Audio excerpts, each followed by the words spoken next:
नमस्कार, जय हिंद दोस्तों, आप सबका स्वागत है हमारे YouTube channel daily OPS pension news. इस चैनल पर आपको ओपीएस पेंशन से जुड़ी तमाम खबरों के बारे में बताया जाएगा। तो हम आपसे निवेदन करते हैं कि अगर आप हमारे YouTube चैनल पर पहली बार विजिट कर रहे हो तो चैनल को सब्सक्राइब जरूर करें, पास ही में लगी बेल आइकॉन को ऑल पर कर दीजिए ताकि हमारे आने वाली हर वीडियो आप तक पहुँचे सबसे पहले।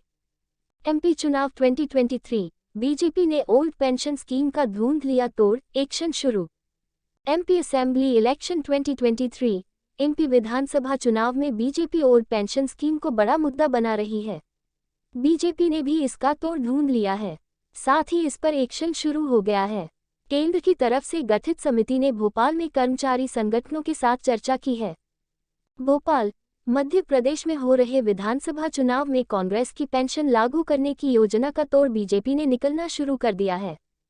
इसी को देखते हुए बीजेपी केंद्रीय नेतृत्व के प्रतिनिधियों ने आज प्रदेश के विभिन्न कर्मचारी संगठनों के प्रतिनिधियों से भोपाल में चर्चा की।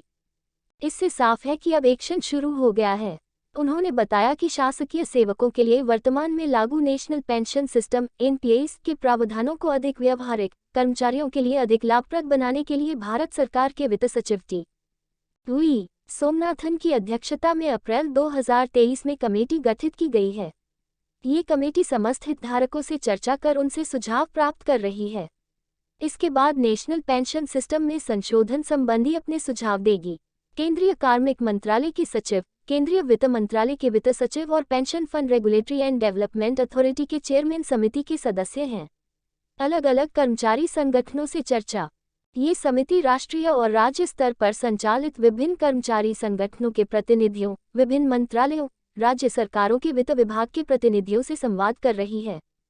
समिति ने एनपीएस संबंधी बिंदुओं पर कर्मचारी संगठनों के सुझाव प्राप्त किए हैं। समिति विभिन्न कर्मचारी संगठनों के साथ 20 से अधिक बैठकें कर चुकी है। इसके साथ ही समिति ने विभिन्न राज्य सरकारों के आय के स्रोतों, उन सरकारों के व्यय और इसके परिप्रेक्ष्य में ओल्ड पेंशन स्कीम को लागू कर पाने की संभावनाओं का आकलन भी किया है। शीर्ष नेतृत्व ने कर्मचारी संगठनों से कहा कि राजस्थान, छत्तीसगढ़, झारखंड, पंजाब और हिमाचल प्रदेश ने ओल्ड पेंशन स्कीम लागू करने की बात कही है, लेकिन वे इस दिशा में कोई ठोस कार्रवाई नहीं कर पाए हैं।